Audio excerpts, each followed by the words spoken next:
Jadi ini adalah merupakan satu simptom yang mengganggu atau komplikasi yang terjadi akibat adanya suatu reflux isi lambung ke dalam esofagus. Jadi dua hal yang penting ini merupakan hal yang harus diingat kalau kita menegakkan penyakit GERD ini. Ya, lanjut. Nah ini, kita gambarkan dalam suatu skema begini, dua hal penting yang harus kita perhatikan, harus ada gejala atau simptom yang sangat mengganggu. Kemudian atau adanya dampak daripada reflux itu terhadap suatu esofagus. Ada komplikasi baik berupa erosi, ulcer, atau inflamasi ya. Dan yang ketiga adalah adanya reflux isi lambung. Di dalam slide di depan itu menunjukkan adanya acid. Tidak hanya acid, tetapi ada hal-hal lain. Ya, lanjut. Lanjut. Jadi ada hal lain yang harus diperhatikan itu adalah adanya tidak hanya asam. Dapat berupa asam lemah seperti pepsin, cairan empedu, atau garam alkali lemah, ataukah gas. Ini merupakan hal-hal yang bisa memberikan suatu dampak pada terjadinya keluhan dan terjadinya komplikasi. Next. Next. Apa yang dimaksud dengan suatu simptom yang mengganggu itu? Jadi harus jelas ya. Karena apa? Karena ini penting agar tidak terjadi suatu overdiagnosis. Yang dimaksud dengan simptom yang mengganggu adalah suatu simptom yang berdampak pada kualitas hidup. Apa yang dimaksud dengan simptom yang mengganggu kualitas hidup? Ini didefinisikan sebagai ini. Jadi dia kalau terjadi suatu simptom yang ringan selama 2 hari atau lebih, itu dianggap sebagai suatu simptom yang mengganggu. Kalau dia simptomnya berat atau moderat, terjadi dalam 1 hari dalam seminggu, itu dianggap mengganggu. Ini adalah harus diingat nanti karena kita akan menegakkan suatu kondisi refrakter. Ya, terus simptom tipikal sudah jelas sekali bahwa ada heartburn, jadi sensasi atau apa yang disebut heartburn itu persepsinya sering berbeda-beda ya. Yang disebut heartburn itu adalah rasa panas di ulu hati, kemudian menyebar ke daerah sternal ya, yang mungkin itu yang lebih mendekati apa yang disebut dengan heartburn ini. Ada regurgitasi dan adanya hipersalivasi. Next. Nah ini kembali kepada cerita kita tentang faktor-faktor yang memberikan dampak terhadapnya terjadinya injuri akibat reflux. Ada 2 hal, faktor defensif esofagus seperti lini pertama adanya anti-reflux barrier, lini keduanya adalah clearance luminal, kemudian yang ketiga adanya resistensi daripada epitel esofagus. Kemudian faktor-faktor yang memberikan dampak ofensif itu adalah sekresi daripada gastric secretion seperti HCl, pepsin ya. Yang kedua adalah adanya suatu pyloric incompetence ya. Jadi suatu kondisi di mana pylorusnya tidak bisa menutup secara baik sehingga bile bisa masuk ke lambung, kemudian cairan pankreas, enzim-enzim pankreas bisa masuk ke lambung. Nah, kondisi inilah yang akan memberikan dampak klinis jika dia terjadi reflux ke esofagus.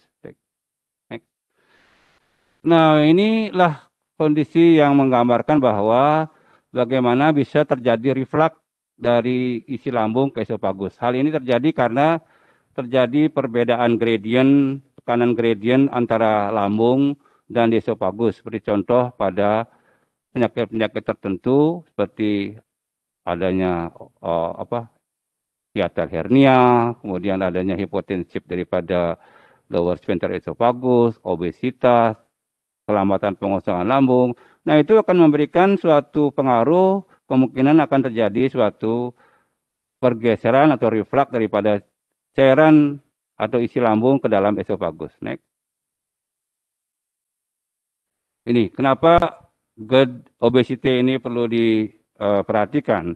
Jadi sebelum kita menegakkan suatu kondisi GERD ini, tentu harus kita melihat risk faktor terjadinya GERD. Salah satu diantaranya adalah obesitas. Karena obesitas itu bisa meningkatkan yaitu tekanan gradient, perbedaan antara tekanan di lambung dan tekanan di esofagus. Kemudian bisa meningkatkan insiden daripada hiatal hernia dan mengganggu lower esophageal sphincter tersebut. Next. Ini adalah satu contoh, gambar di tengah menunjukkan bahwa itu suatu kondisi hiatal hernia. Sehingga dalam kondisi anatomi seperti hiatal hernia tersebut, maka akan lebih mudah terjadinya reflux isi lambung ke dalam esofagus. Gambar yang paling kanan itu adalah gambar adanya suatu hernia para esofageal yang tentu juga mempunyai dampak. Jadi kelainan anatomi salah satu faktor yang memberikan risiko untuk terjadinya reflux tersebut. Next. Nah, ini faktor-faktor lain yang juga terlibat adalah adanya suatu reflux daripada cairan-cairan yang ada di duodenum, apa yang disebut dengan duodenogastric esophageal reflux. Jadi ada cairan-cairan yang ada di duodenum masuk ke dalam lambung sehingga akan memberikan kontribusi terjadinya suatu reflux dalam bentuk suatu kondisi basah seperti adanya suatu bile reflux ini. Jadi reflux tidak terlalu asam, bisa juga reflux basah ya. Next. Yang lain yang perlu diperhatikan sebagai faktor risiko terjadinya GERD adalah beberapa obat-obatan. Banyak obat-obatan yang bisa memberikan suatu kontribusi terjadinya GERD. Seperti tertera di depan ini, kemudian juga golongan-golongan statin, obat-obat hipertensi, kemudian seperti ada ACE juga bisa, kemudian metformin, obat-obat pengurus berat badan, statin itu ya. Itu juga memberikan dampak terhadap terjadinya perubahan-perubahan daripada reflux ini. Sehingga nanti di dalam kita menegakkan diagnosis GERD ini, tentu harus kita mencari kira-kira ada faktor risiko mana yang kita berkontribusi untuk terjadinya GERD itu. Ya, next. Nah, kalau kita lihat patofisiologi GERD ini sangat bervariasi ya, multifaktor yang akan terjadi. Dari adanya suatu paparan asam, paparan isi lambung, adanya transient relaxation, adanya kelemahan daripada lower esophageal sphincter, adanya kelainan anatomi, sampai terjadinya gangguan hipersensitivitas esofagus. Nah, ini nanti itu hal yang sangat penting sekali tentang adanya suatu hipersensitivitas esofagus ini. Next. Jadi, apa kita bisa simpulkan dari yang tertera tadi bahwa GERD itu adalah sebenarnya suatu kondisi terjadi suatu perubahan motorik yang multiple. Asam adalah salah satu kofaktor yang terlibat di sana. Jangan nanti mengatakan bahwa asam semata-mata menyebabkan suatu GERD ini yang terlibat di dalam GERD ini.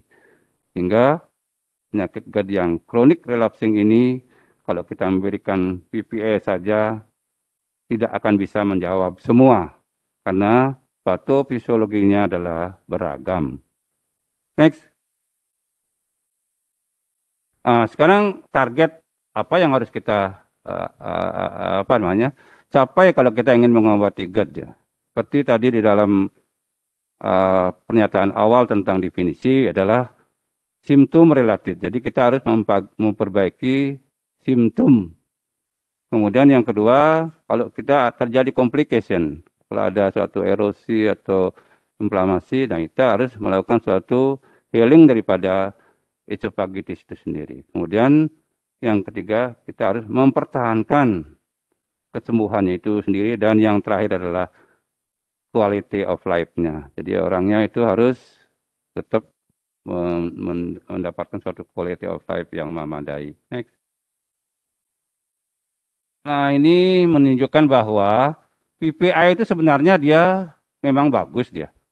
Jadi untuk terapi GERD. Karena apa? Karena dia bisa buat healing daripada esofagus, juga mengurangi keluhan heartburn, juga mengurangi regurgitasi. Namun demikian, dia hanya bermanfaat pada kondisi-kondisi reflux yang dominan acid. Untuk kondisi-kondisi yang weak acid, apalagi alkalin ataukah kelainan hipersensitivitas, dia manfaatnya sangat rendah. Next. Nah, ini yang ingin kita tunjukkan di sini adalah apakah pengobatan GERD sampai saat ini sudah memadai apa enggak? Ternyata belum. Apa yang terjadi? Dari riset ini menunjukkan bahwa masih banyak terjadi suatu breakthrough symptom. Masih banyak menunjukkan adanya suatu breakthrough nocturnal, terjadi kekambuhan malam hari, dan banyak masih memerlukan terapi-terapi tambahan selain PPI. Bahkan remisinya adalah sangat rendah sekali. Baik itu riset di Amerika maupun riset di Asia. Hal itu masih menunjukkan bahwa belum optimal daripada PPI untuk terapi GERD. Next. Dari riset endoskopi, pemeriksaan endoskopi pada pemeriksa GERD di Asia dengan sampel yang ya lumayan banyak, menunjukkan bahwa 50% ternyata adalah non-erosive disease. Tidak ditemukan adanya suatu kelainan di dalam mukosa esofagus. Berarti dia tetap memberikan keluhan tanpa ada kelainan mukosa. Selebihnya sebagian kecil hanya 2% yang menunjukkan suatu gejala yang berat. Next. Nah, kemudian kita akan beralih kepada apa yang disebut dengan PPI yang gagal. Jadi PPI terapi itu dianggap gagal jika tidak terjadi atau respon terhadap heartburn-nya itu adalah sangat tidak adekuat setelah pemberian terapi PPI selama 8 hari. Jadi ya dengan dosis yang ganda ya. Jadi setelah kita memberikan dosis ganda selama 8 minggu, respon heartburn-nya masih tidak hilang, itu bisa dianggap sebagai suatu disebut sebagai gagal pemberian PPI. Next. Faktor-faktor apa yang menyebabkan PPI itu tidak bisa atau gagal mengurangi simptom? Ada dilihat dari dua faktor. Dilihat dari faktor pasien, itu kemungkinan adalah kepatuhan minum obatnya tidak benar dia ya. Mungkin tidak minum obat 1 atau setengah atau 1 jam sebelum makan, ya minum sesudah makan, sehingga efektivitas daripada PPI tidak sesuai dengan yang diharapkan. Yang kedua adalah karena masalah motilitas, jadi bukan suatu acid only, jadi hanya ada kegangguan yang lain, ada motilitas yang terganggu. Atau yang ketiga adalah kemungkinan reflux yang terjadi adalah bukan asam. Yang terakhir adalah kemungkinan juga ada komorbid daripada gangguan psikis. Dari sisi PPI sendiri, kemungkinan itu juga PPI resisten. Atau dia terjadi suatu nocturnal acid breakthrough. Dia terjadi suatu peningkatan yang mendadak daripada asam di tengah malam yang memberikan kontribusi terjadinya paparan daripada acid itu sendiri. Dan yang lainnya ini masih dalam kontroversi berkaitan dengan terapi H. pylori dan efek PPI terhadap motilitas itu masih kontroversial. Next. Nah, ini kita melihat mekanisme apa yang terjadi pada simptom persisten ini. Jadi kita bedakan dengan PPI setelah dihentikan, dia menjadikan simptomnya menetap, atau saat diberikan obat dia simptomnya tetap tidak teratasi. Nah, kalau dia saat diberikan obat masih terjadi simptom, ada hal-hal kemungkinan yang harus terpikirkan. Yang pertama adalah masih adanya persisten acid reflux ya. Nah, ini ditandai dengan adanya peningkatan acid exposure time ya. Jadi waktu paparannya sangat tinggi. Yang kedua, adanya suatu hipersensitivitas reflux gitu. Jadi exposure time-nya normal tapi Symptom index dan symptom association probability-nya adalah positif. Yang ketiga adalah kemungkinan adalah fungsional heartburn. Ini yang sering sekali kita harus perhatikan, sering ini semua negatif. Paparan asam tidak ada, symptom indeks dia negatif, itu kemungkinan salah diagnosis mungkin dia. Sehingga kita harus memperhatikan dari awal apa definisi bagaimana menegakkan suatu GERD yang benar sehingga terapinya memadainya.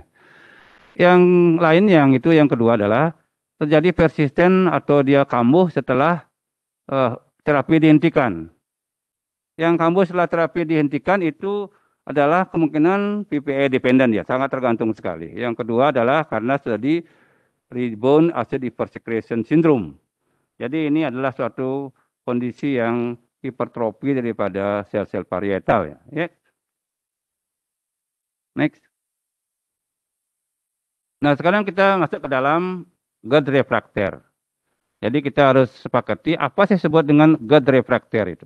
Yang disebut dengan refrakter GERD itu adalah simptom seperti halnya heartburn, regurgitasi itu masih terlihat atau masih dirasakan oleh pasien setidak-tidaknya 3 kali per minggu setelah mendapat terapi PPI double dose selama 12 minggu. Jadi kalau ini terjadi sudah mendapat double dose 12 minggu, keluhan regurgitasi dan heartburn itu masih ada, maka dianggap sebagai GERD yang refrakter ya. Terus berikutnya, kenapa hal itu bisa terjadi? Jadi ada hal-hal yang menyebabkan hal ini. Mungkin dia compliance-nya tidak bagus, yang refluxnya itu adalah asam lemah, kemungkinan bile reflux ya, mungkin hipersensitivitas visceral, adanya nocturnal reflux, mungkin ada gangguan motilitas, atau gagal terapi PPI seperti adanya suatu side effect PPI atau karena PPI polymorphism.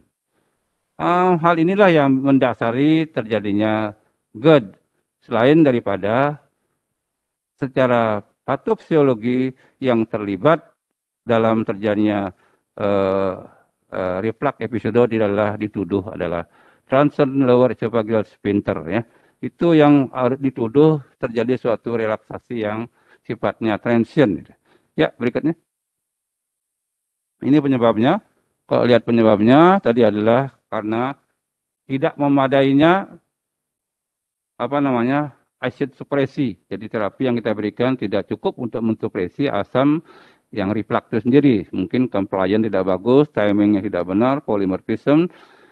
Nah ini yang tadi ini yang ada GERD. Jadi diagnosis GERD yang paling yang salah, yang tidak tepat, sehingga memberikan kontribusi banyak terjadinya suatu refrakter GERD. Jadi baik-baiklah menegakkan GERD sehingga tidak terjadi suatu GERD yang refrakter karena terapinya lama, efek sampingnya yang akan banyak terjadi, bisa terjadi infeksi, bisa terjadi porosis. Nah itu akan memberikan peluang-peluang buruk terhadap pasien selain biaya yang tinggi. Etiologi yang lain adalah gangguan fungsional. Gangguan fungsional ini seperti adanya comorbid psikis dan kemungkinan dia juga adalah gangguan-gangguan fungsional, heartburn fungsional atau reflux hipersensitivitas. Kemungkinan lain adalah juga dia ada penyakit-penyakit lain yang meningkatkan asam lambung yang sangat tinggi seperti Schollinger-Ellison atau penyakit-penyakit lain yang menyerupai GERD. Misalnya ada eosinophilic esophagitis, adanya gastroparesis ya.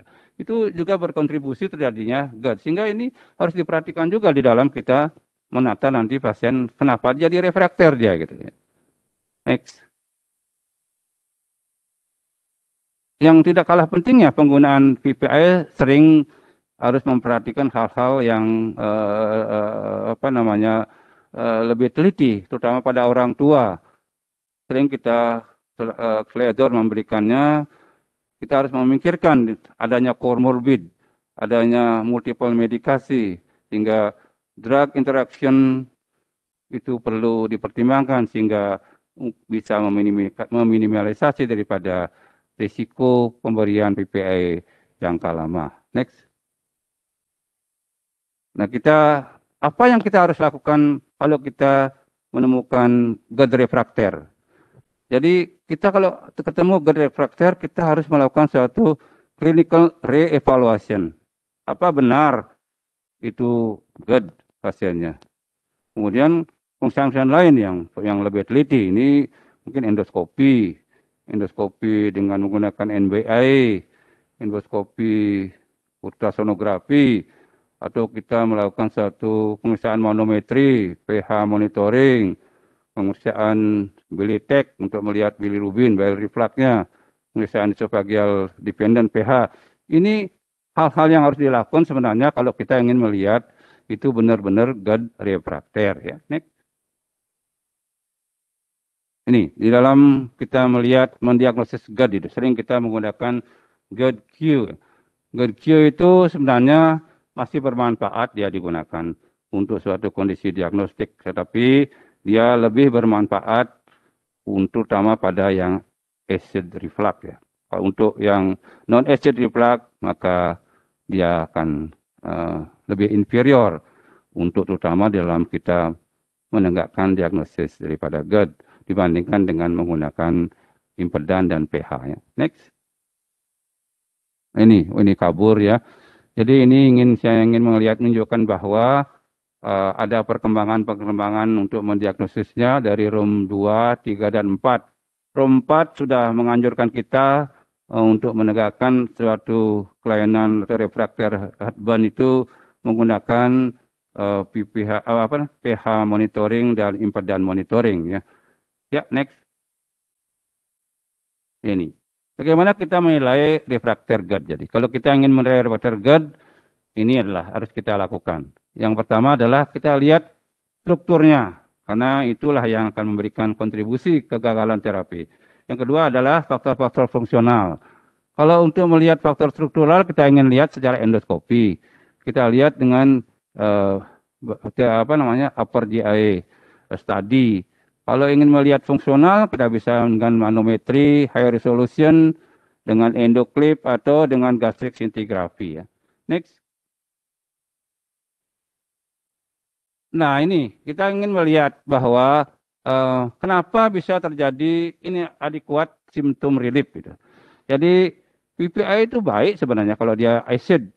2%, 30% diantaranya terjadi simptom persisten itu karena adanya suatu barrier kegagalan daripada barrier anti reflux, karena adanya suatu proximal high reflux, kemudian adanya hipersensitivitas esofagus, dan yang keempat adalah adanya suatu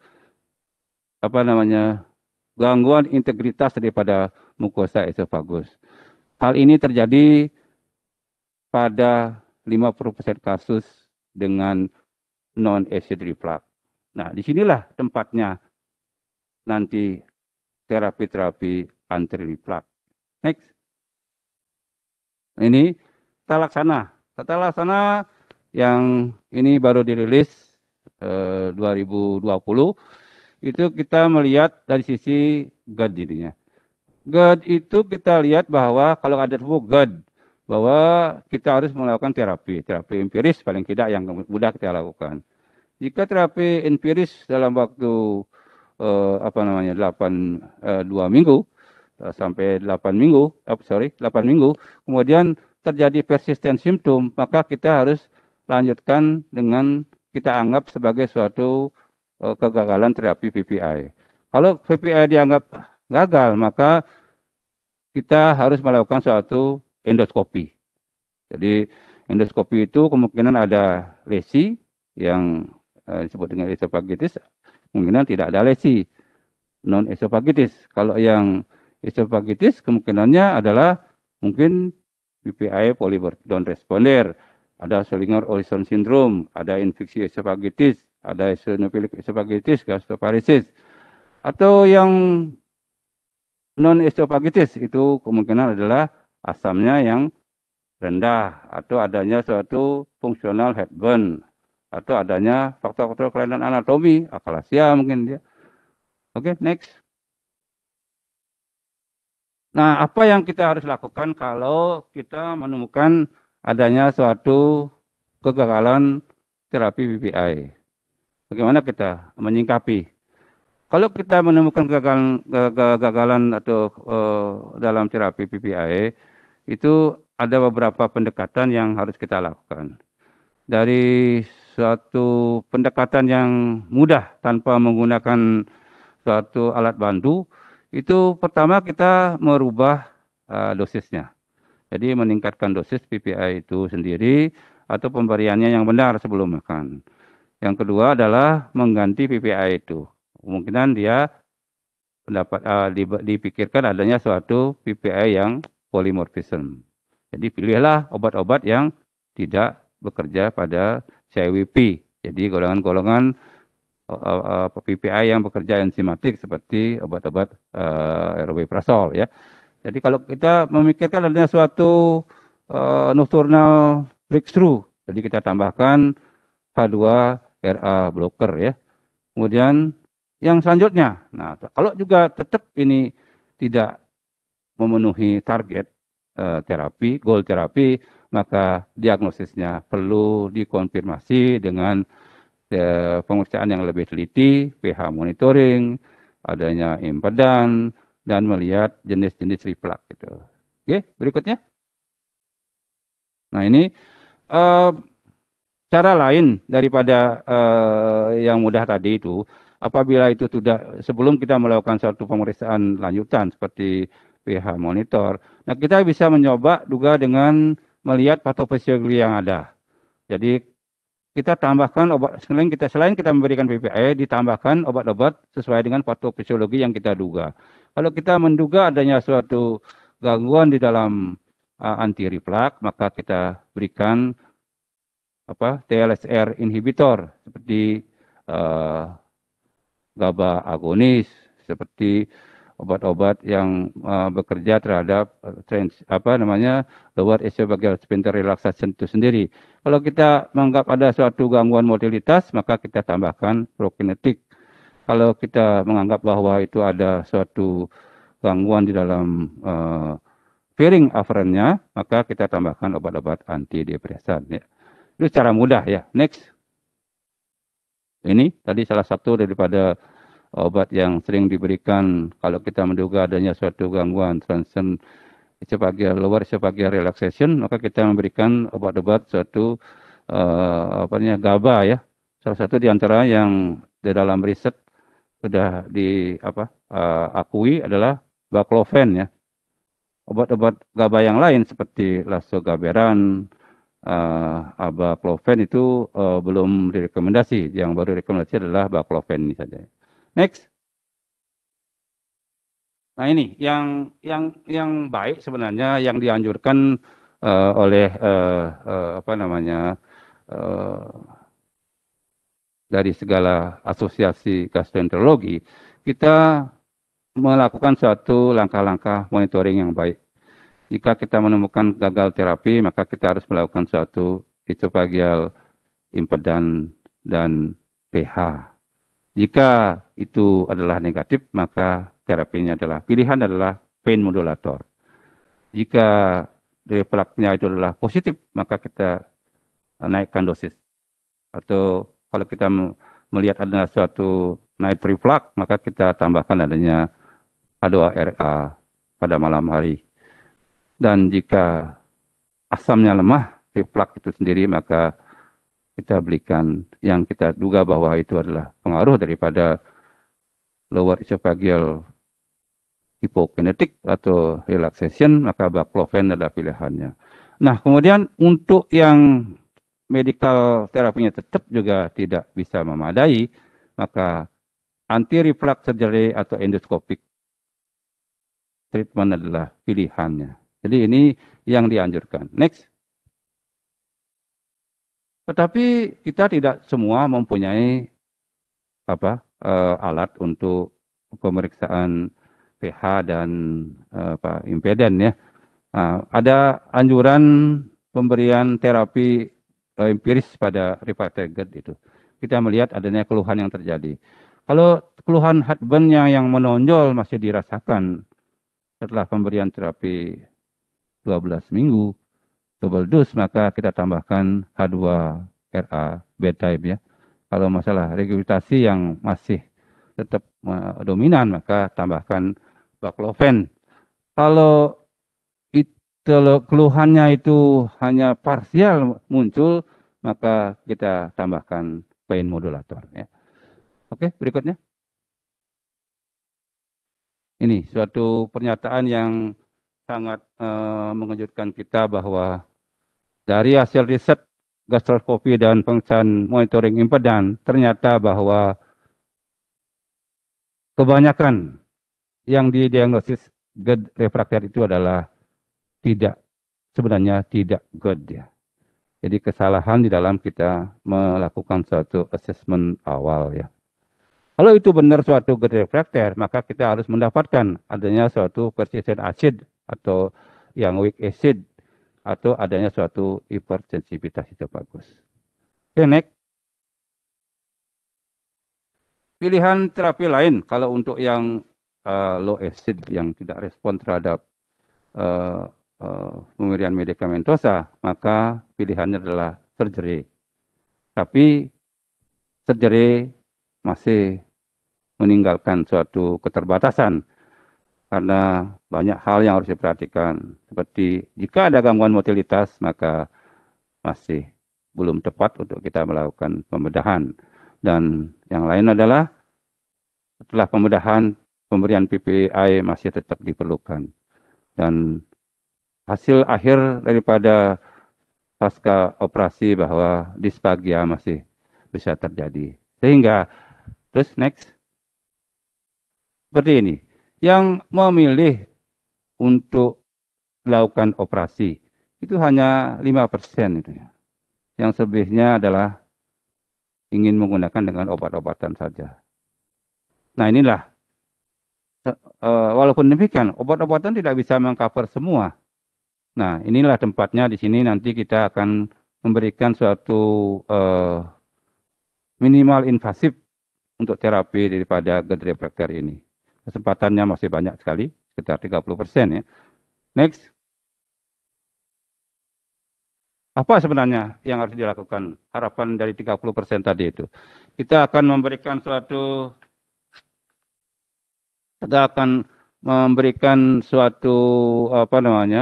usaha-usaha untuk terapi refrakter GERD ini adalah dengan endoskopi terapi ya.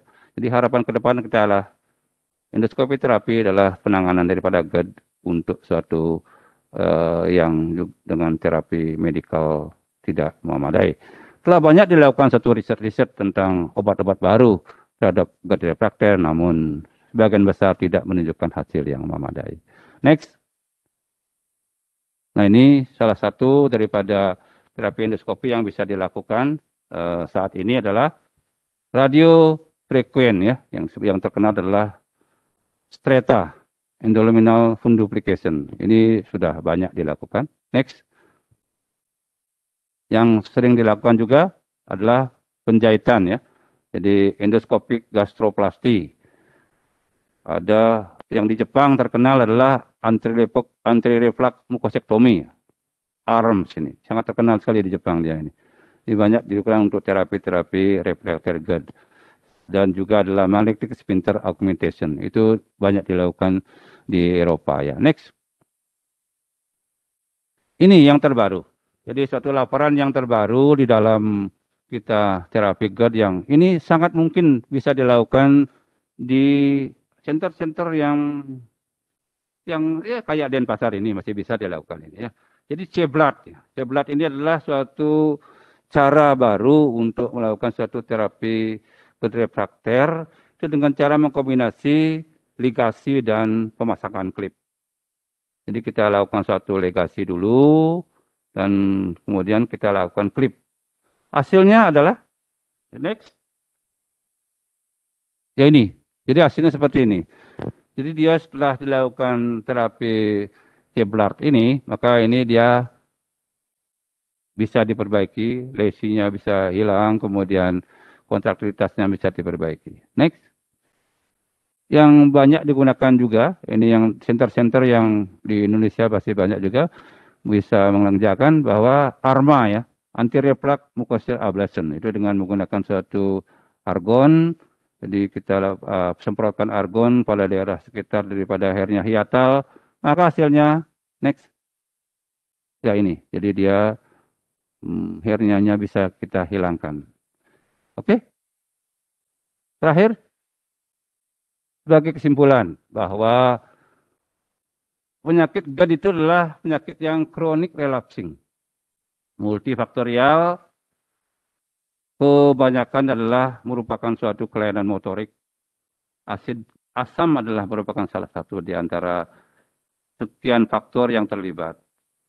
Maka daripada itu, kalau kita mendiagnosa PPE refractory GERD, seharusnya adalah kita dapat memastikan adanya suatu persisten reflux atau apakah dia di asam kuat atau asam lemah. Dan yang kedua adanya hipersensitivitas itu bagus. Strategi yang bisa dilakukan adalah kita melihat underlying faktor apa. Kemudian obat-obat baru untuk GERD itu masih banyak kita bisa coba, namun saat ini masih belum bisa kita pastikan hasilnya. Namun masih ada harapan saat ini sekitar 30% daripada case kita bisa melakukan suatu endoskopi terapi untuk bisa menyelesaikan daripada GERD refractory ini.